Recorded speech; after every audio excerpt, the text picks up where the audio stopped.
ഉള്ളിൽ എനിക്ക് വളരെ പരിചയമുള്ളൊരു പെൺകുട്ടിയുണ്ട്. അവള് തീരെ വയ്യ. അവൾക്ക് ഇങ്ങനെ വീടിനുള്ളിലൂടെ നടക്കുന്ന സമയത്ത് അവൾ ഒരു പ്രാവശ്യം വീണുപോയി, കാല് തെന്നിയിട്ട് വീണുപോയി. അങ്ങനെ അതിന് ചികിത്സയൊക്കെ നോക്കി, കാലിനാണല്ലോ ചികിത്സിക്കുക. പക്ഷെ ഇവളുടെ ഉമ്മക്ക് മനസ്സിലായി ഇവൾക്ക് എന്തോ ഒരു പ്രശ്നമുണ്ട്, ആ വീഴലിന് എന്തോ ഒരു പ്രത്യേകതയുണ്ട്. അങ്ങനെ ഉമ്മ ഒരു ന്യൂറോളജിസ്റ്റിനെ കാണിക്കുന്നു. അവസാനം മനസ്സിലായി ട്യൂമറാണ്. അവൾ അറിയാതെ അവളുടെ കാലിൽ നിന്ന് ചെരുപ്പ് ഇങ്ങനെ അഴിഞ്ഞു പോവുകയൊക്കെ ചെയ്യുന്നുണ്ട്. ഇത് തമ്മിലുള്ള ഒരു കോർഡിനേഷനെ ബാധിച്ചിട്ടുണ്ട്. അങ്ങനെ ട്യൂമർ ആണെന്ന് മനസ്സിലായി. അവളെ കോയമ്പത്തൂരിൽ ആശുപത്രിയിലേക്ക് പോവുകയാണ്. ആശുപത്രിയിലേക്ക് പോകുന്ന സമയത്ത് അവൾ നമ്മളെ വിളിച്ചു. എന്നിട്ട് പറയണത് എന്താണെന്നറിയോ? അവൾക്ക് 11 മാസമുള്ള ഒരു മോളുണ്ട്. 11 മാസം മാത്രം പ്രായമുള്ള മോളുണ്ട്. അവൾ പറയാം, ഞാനിനി ആശുപത്രിയിലേക്ക് പോയാൽ കുറേ മാസങ്ങൾ അവിടെ നിൽക്കേണ്ടി വരും. ഞാൻ തിരിച്ചു വരുമ്പോൾ എൻ്റെ മോൾക്ക് എന്നെ മനസ്സിലാവൂലല്ലോ, അവൾ എന്നെ മറക്കൂലേ? ഇത് പറഞ്ഞിട്ടാണ് അവൾ കരയുന്നത്. ശരിക്കും കരഞ്ഞു പോയി. അങ്ങനെ ചികിത്സയൊക്കെ തുടങ്ങി കുറച്ച് ദിവസങ്ങൾ കഴിഞ്ഞ്, ഒരു മാസത്തോളമായി അവൾ ഫോൺ ചെയ്യുന്നുണ്ട്. ഫോണൊക്കെ ചെയ്യാൻ പറ്റുന്നൊരവസ്ഥയിലെത്തിയപ്പോൾ അവൾ ഫോൺ ചെയ്തിട്ട് പറയണത് എന്താണെന്നറിയോ? അവൾ പറയാണ്,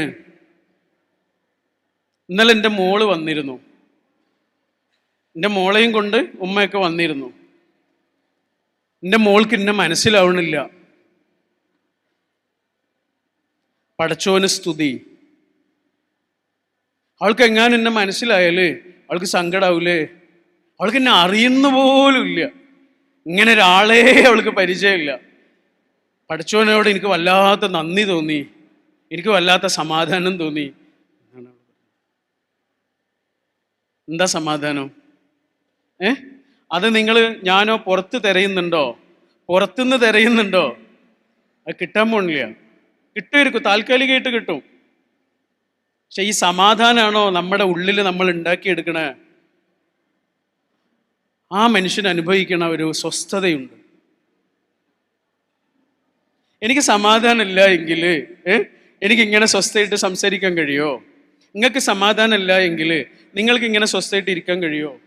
നിങ്ങളുടെ കുടുംബത്തിൽ സമാധാനം ഇല്ലെങ്കിൽ നിങ്ങൾക്കൊരു നല്ല ഭരണാധികാരിയാകാൻ കഴിയോ?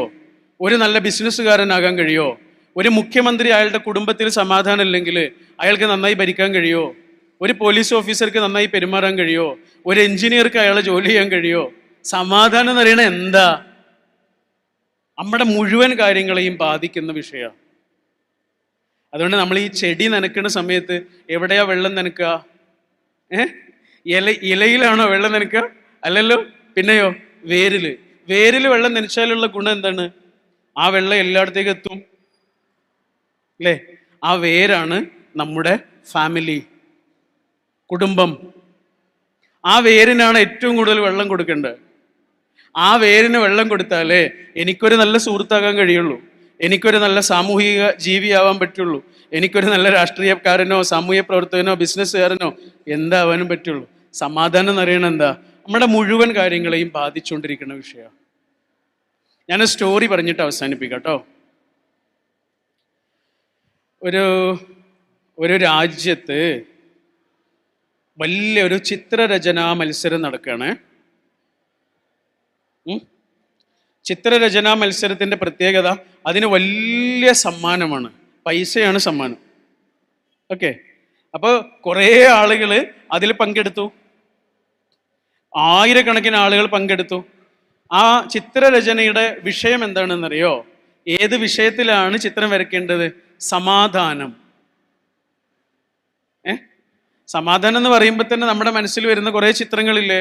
നല്ല തെളിഞ്ഞ ആകാശം, പച്ചപ്പുള്ള ഒരു സ്ഥലം, അവിടെ ഇങ്ങനെ ശാന്തമായി ഒഴുകുന്ന പുഴ, ഇങ്ങനെ പക്ഷികളൊക്കെ പറക്കുന്നു, വളരെ സമാധാനമായ ഒരു സ്ഥലം. കണ്ടോ, അവിടെ ഒരു പക്ഷിയുണ്ട്. കണ്ടോ നിങ്ങൾ? എന്താ അവിടെ ഒരു പക്ഷി അവിടെ കൂട് കൂട്ടിയിട്ടുണ്ട്. നമ്മൾ പറയണൊക്കെ കേൾക്കുന്നുണ്ട് ആള്. കണ്ടില്ലേ? ഇതാ അവിടെ മൂപ്പരെ കുറിച്ചാണ് ഈ സ്റ്റോറി. അപ്പോൾ സമാധാനത്തിൻ്റെ വിഷയത്തിൽ കുറേ ആള് ചിത്രം വരച്ചു. ഇതേപോലത്തെ ചിത്രങ്ങളാണ് വരച്ചത്. ശാന്തമായ കുറേ ചിത്രങ്ങൾ, സ്ഥലങ്ങളൊക്കെ ഉള്ള.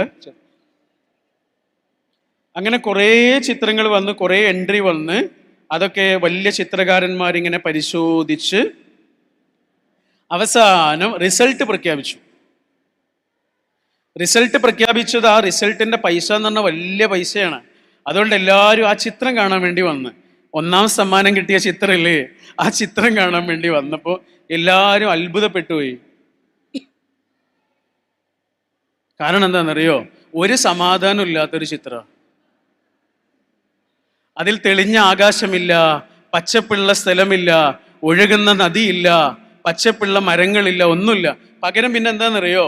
ഉണങ്ങിയ ഒരു സ്ഥലം, വരണ്ട് കിടക്കുന്ന ഒരു സ്ഥലം, വരണ്ട് കിടക്കുന്ന പുഴകൾ, വലിയ പാറക്കെട്ടുകൾ, ഉണങ്ങി നിൽക്കുന്ന മരങ്ങൾ.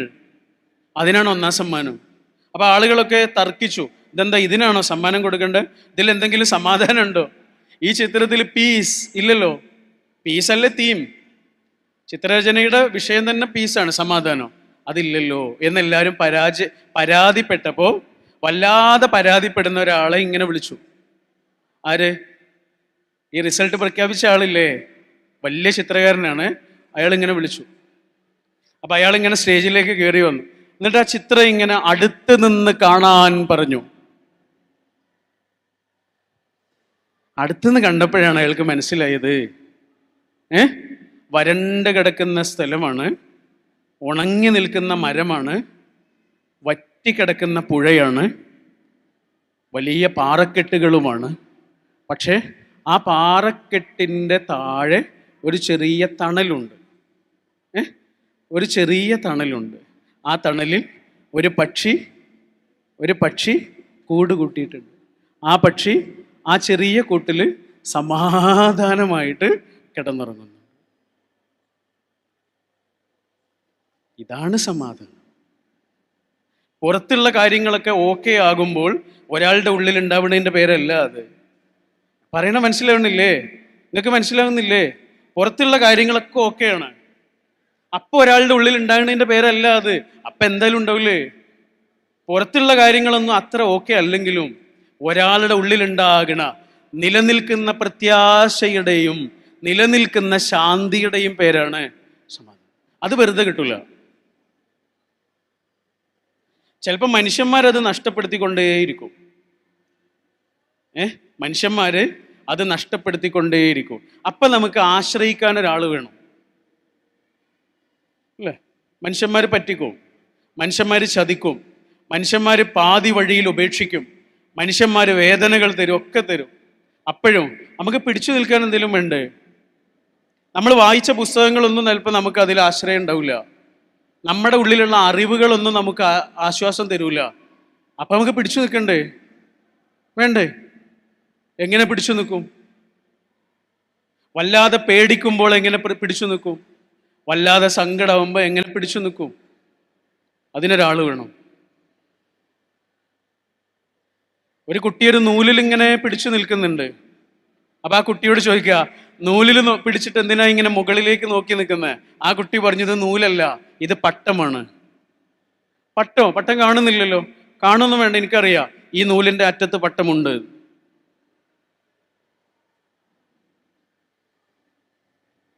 നമ്മൾ കാണുന്നൊന്നുമില്ല, പക്ഷെ ഒരാളുണ്ട്.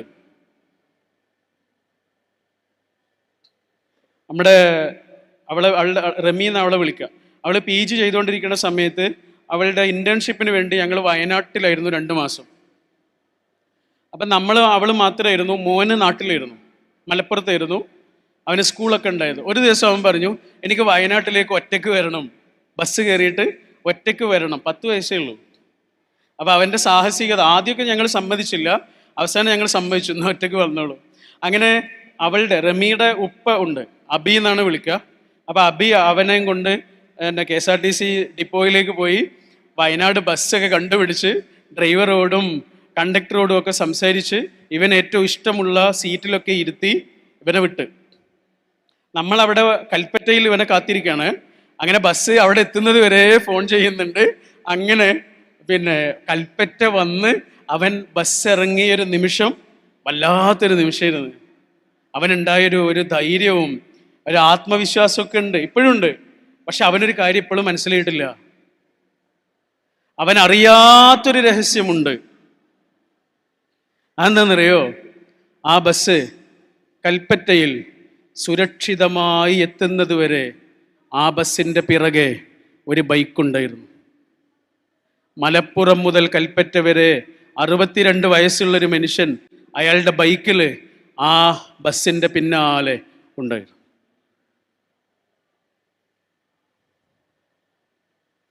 ഒരു കുട്ടി ഇതേപോലെ അമ്മയുടെ വീട്ടിലേക്ക് ഒറ്റയ്ക്ക് ട്രെയിനിൽ പോകണമെന്ന് ആഗ്രഹിച്ച് അച്ഛൻ അവനെ ട്രെയിനിൽ കയറ്റി വിടുന്ന സമയത്ത് അച്ഛൻ അവൻ്റെ കയ്യിൽ ഒരു പേപ്പർ കൊടുത്തിട്ട് അവൻ്റെ കീശയിലിട്ടിട്ട് പറഞ്ഞു, മോന് വല്ലാതെ പേടി വരുന്ന സമയത്ത് മാത്രം ഈ പേപ്പർ എടുത്തിട്ട് വായിക്കണം, അല്ലെങ്കിൽ വേണ്ട, നീ മറന്നേക്കൂ. അവനത് മറന്നു. അവൻ യാത്രയൊക്കെ ആസ്വദിച്ച് വളരെ രസമായിട്ട് പോകുന്നതിനിടയിലാണ് ഒരു സ്റ്റോപ്പിൽ നിർത്തിയപ്പോൾ ആ ബോഗിയിൽ അവൻ ഒറ്റക്കായി പോയി. പിന്നെ അതിലേക്ക് കയറി വരുന്ന ആളുകളില്ലേ, അവന് പേടി തോന്നുന്ന ആളുകളാണ്. സിനിമയിലൊക്കെ കാണുന്ന പോലെ വില്ലന്മാരൊക്കെ ആയിട്ടുള്ള ആളുകളാണ് കയറി വരുന്നത്. അതേപോലത്തെ അപ്പിയറൻസ് ഉള്ള ആളുകൾ. ഇവനാകെ പേടിയായി. ഇവന് ആകെ വിറക്കാൻ തുടങ്ങി. ആ സമയത്താണ് അവൻ അച്ഛൻ കീശയിലിട്ട പേപ്പറിനെ കുറിച്ച് ആലോചിച്ചത്. അവൻ ആ പേപ്പർ ഇങ്ങനെ മെല്ലെ എടുത്തിട്ട് കയ്യിൽ ഇങ്ങനെ വെച്ചിട്ട് ആരും കാണാതെ ഇങ്ങനെ വായിച്ചു. എന്താ എഴുതിയെന്നറിയോ? മോന് നല്ല പേടിയുണ്ടല്ലേ? പേടിക്കണ്ട കേട്ടോ, തൊട്ടു പിറകിലെ ബോഗിയിൽ അച്ഛനുണ്ട്. എന്താണ് പടച്ചോൻ എന്ന അനുഭവം? ഈശ്വരൻ എന്ന അനുഭവം നിങ്ങൾക്ക് എന്താണ്? ഇതാണ്. പിന്നാലെ പിന്തുടരുന്ന കാരുണ്യത്തിൻ്റെയും സ്നേഹാനുഭവത്തിൻ്റെയും പേരാണ് പടച്ചോൻ. മനുഷ്യന്മാരെ നമുക്ക് വേദനകളോ ഉപേക്ഷിക്കലോ ഒറ്റപ്പെടുത്തലോ ഒക്കെ തരും. പക്ഷെ പടച്ചോൻ ഉണ്ടാക്കി തരുന്ന ഉള്ളിൻ്റെ ഉള്ളിലെ ഒരു ശാന്തിയുണ്ട്. അതെങ്ങനെ പറഞ്ഞു തരാമെന്നൊന്നും എനിക്കറിയില്ല. അത് അനുഭവിക്കുന്ന ആളുകളായിരിക്കും ഇവിടെ ഉണ്ടാവുക. അത് അനുഭവിക്കാൻ കഴിയേണ്ട ഒന്നാണ്, അത് പറയാൻ കഴിയുന്ന ഒന്നല്ല, അല്ലേ? സ്നേഹം എന്ന് പറഞ്ഞാൽ എന്താ? നമ്മുടെ ഈ സംസാരത്തിൻ്റെ അവസാനത്തെ വാക്കാണ്. സ്നേഹം എന്ന് പറഞ്ഞാൽ എന്താ? ശ്രദ്ധ, അല്ലേ? എന്നെ സ്നേഹിക്കാൻ ആരുമില്ല അറിഞ്ഞാൽ എന്താ? എന്നെ ശ്രദ്ധിക്കാൻ ആരുമില്ല എന്നാണ്. എന്നെ സ്നേഹിക്കാൻ ഒരാളുണ്ട് എന്ന് പറഞ്ഞാൽ എന്താ? എന്നെ ശ്രദ്ധിക്കാൻ ഒരാളുണ്ട്. നമ്മൾ കണ്ണാടിയിലൊക്കെ നോക്കുമ്പോൾ നമ്മൾ ഏറ്റവും സൂം ചെയ്ത് നോക്കാറുള്ളത് എന്താ? നമ്മുടെ സെൽഫിയൊക്കെ എടുത്തിട്ട് നമ്മളിങ്ങനെ സൂം ചെയ്ത് നോക്കാറുള്ളത് എന്താ? നമുക്ക് ഏറ്റവും ഇഷ്ടമില്ലാത്തതായിരിക്കും നോക്കുക. മുഖത്ത് എന്തെങ്കിലും ഉണ്ടെങ്കിൽ ഒരു പുള്ളിയൊക്കെ ഉണ്ടെങ്കിൽ നമ്മൾ അതാണ് സൂം ചെയ്യുക, അല്ലേ? വേറെ ആരെങ്കിലും അത് നോക്കുന്നുണ്ടാവുക? നമ്മളല്ലാതെ വേറെ ആരെങ്കിലും അത് നോക്കുന്നുണ്ടാവുമോ? ഉണ്ട്. ആരാ?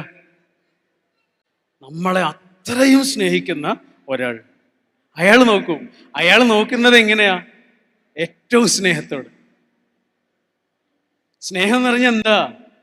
ശ്രദ്ധ, കാരുണ്യമുള്ള സ്നേഹം, കാരുണ്യമുള്ള സൗഹൃദം, കാരുണ്യമുള്ള സുഹൃത്തുക്കൾ, കാരുണ്യമുള്ള സ്നേഹം തരുന്നവർ, കാരുണ്യമുള്ള കുടുംബക്കാർ ഒരു മനുഷ്യന് കിട്ടാവുന്ന ഏറ്റവും വലിയ ഭാഗ്യമാണ്.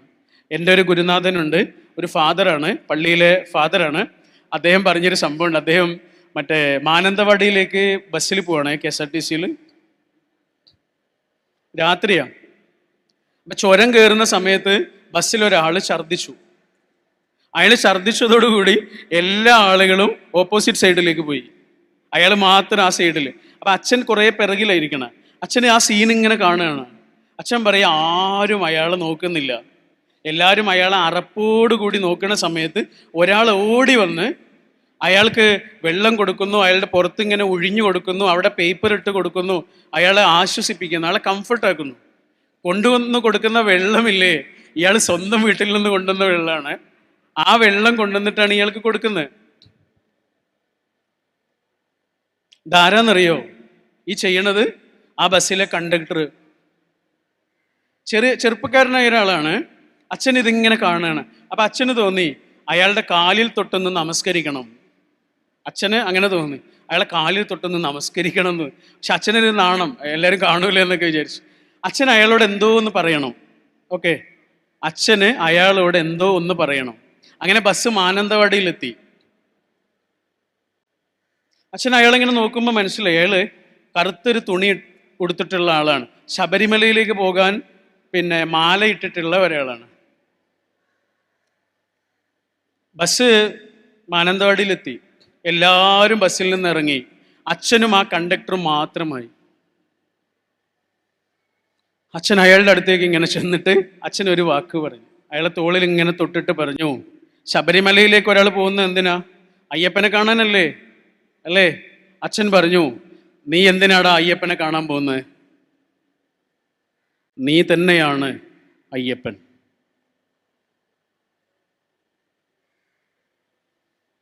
Thank you.